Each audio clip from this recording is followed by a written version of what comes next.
Assalaamu calaykum waraxmatullaahi wabarakaatu dhammaan inta ku xiran YouTube channelkeena ST Tonico.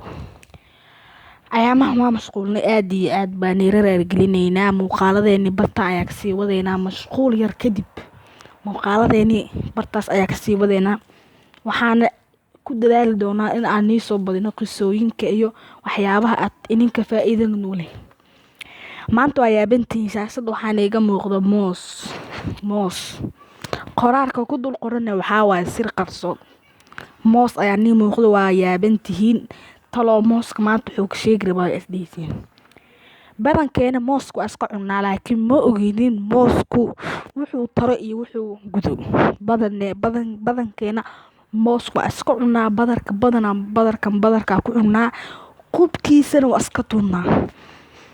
Waxay aad tuuraysid ogaa waxa aad adiga tuuraysid ayaa laga yaabaa in ay noloshaada faa'iido u yihiin. Mooska qubkiisa ayaa maanta ka hadlaynaa. Mooska cunitaankiisa kama hadlayno qubka. Mooska qubkiisa la tuur ayaa maanta ka hadlaynaa.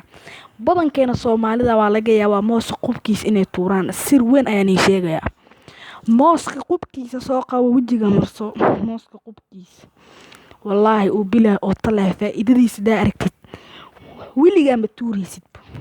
Haddii aad doonayso waji sabiibax waji qurxoon iyadoo aan is cadeynin waxyaabaha kiimikaadka marsan waxaa u sheegayaa gabdhaha oo sanadkan soo baxay adigoo walaasheed kiimika marsan ayaa mooska qubkiisa ayaa helbar mooska qubkiisa wajiga mari sida u dalaalaysid waxaa isdahaysaa dadku waxay isdahayaan dalaalkan Ilaahay ku siiyay.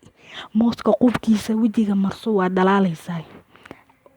Mooska qubkiisa haddii aad waji marsatid wax uu dhibaato keenaya malaha taqtariinta waa la weydiiyay runtii wajigaada faa'iido badan u leeyahay wajigaada nafaqo siinaya.